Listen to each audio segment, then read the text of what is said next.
Well, hello. This is your little Chaturanga run-through list. So I know the hour-long class on Tuesday was maybe a bit itty-bitty and loads of tips in there.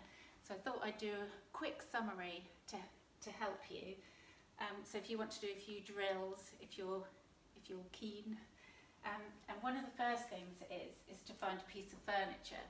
So to practice, to build strength in your shoulders and for a press up, is to just find the right height of furniture for you. And it could even be, you could just be standing, leaning onto a wall.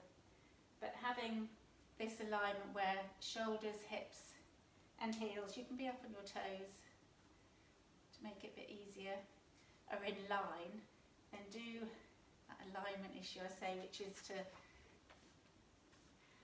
so when your hands are down, you feel as if you're rolling the hands out, but because they're connected to the earth, the upper arm will roll out, so the eye of the elbow is pointing forward. So that then allows you to bend the elbows rather than doing that. The elbows will bend like this. So have that action of pressing into, it could be a footstool, you might want to come down lower, but this is easier to practice rather than on the floor. And then hug the elbows in and push up.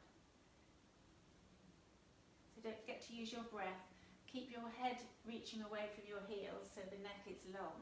And you can practice like that, so it's much easier to feel that alignment. So in class we did as well the block between the shins and the thighs. So you want to have that hugging in feeling of the thighs that helps the outer hips engage the core. So that's a good practice. So rather than having to do press-ups, or like I say, you could do it even against the wall if you feel that you're really not very strong in that area. So still keeping that alignment of ankles, hips, shoulders, bend the elbow. It's a bit hard because my pole is round, but you're against a flat wall, and then it's much easier. So as I say, you could do the back of a chair and then come down to a footstool or something, but that really helps to build strength in the upper body. And then coming, so your hands down, placing well, as we say, like for a downward dog. Take the toes back, roll into plank.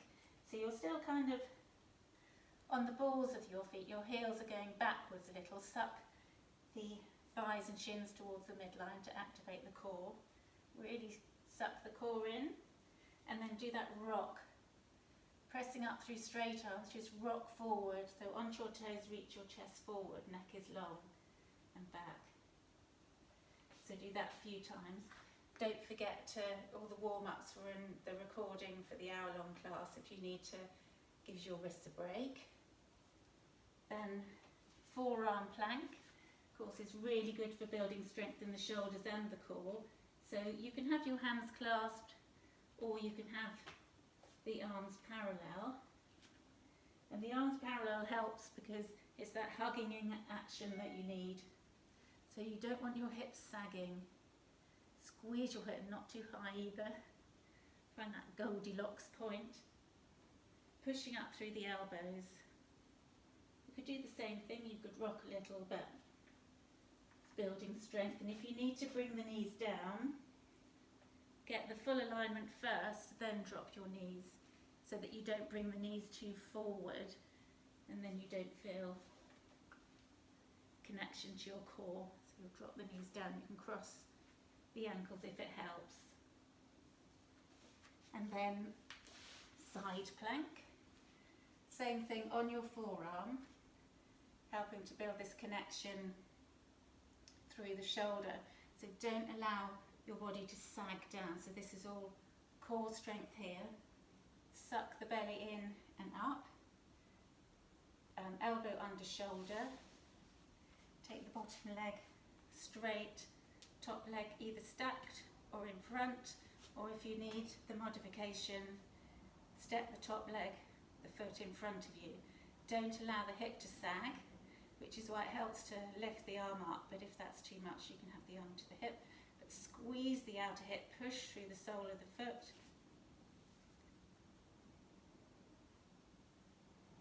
And then you'll roll roll round, come to the other side, or take a break, or put your knees down, whichever. Don't forget to keep, if you want to stretch, it's child's pose, or to relax the shoulders, like so. And then those are the 4 exercises. So sofa press-ups with your elbows by your side, draw the shoulder blades down your back so you're not hunching up, pinching the neck. Plank, rocking forwards to get that extension through the wrists. Forearm plank, side forearm plank. And then the last one, if you're doing the more advanced, is to go to Updog. So normally we'd go to Cobra. So if you're using your knees, then go.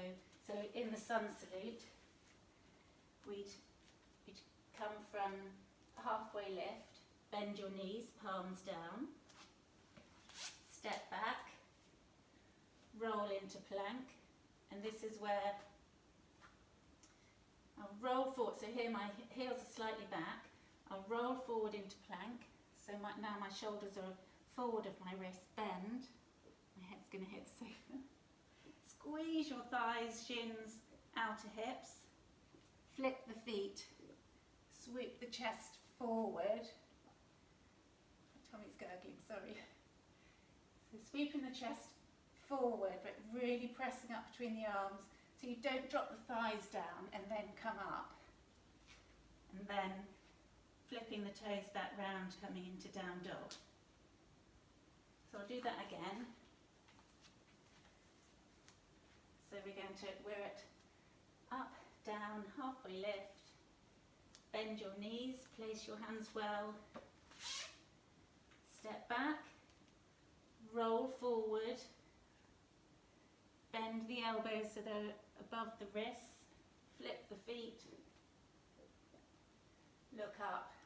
But when you're here, roll the thighs under you, squeeze. So rather than the knees going out, you want to come onto really on the tops of the feet. Look up. Squeeze your hips, lift them, flip the feet. Come back into down dog. So if you were doing it's hard to do it and talk. If you're doing the Cobra version, so the modified version of Chaturanga to Updog, feet hip distance apart. It's a bit hard to keep headbutting the sofa, but so so you're in halfway lift, bend your knees, palms down, step back, roll forward, shoulders come forward of wrists, drop your knees, hug the elbows in, lowering down. So as you lower down, don't banana in. Squeeze the core, squeeze the forearms towards each other. Lowering down, Cobra, tops of the feet pressing in, pubic bone, hug the elbows in, draw them towards your waist, chest between your arms. So legs are really strong. Exhale, tuck the toes. If you need to come via your knees, come via your knees. Otherwise, see if you can hug those elbows in, draw the shoulder blades down your back. Oh, that's a bit banana-y, but press up into down dog. There we go. So, see you next Tuesday. Let me know if you've got any comments on that, but that will help you build core and shoulder strength. See you.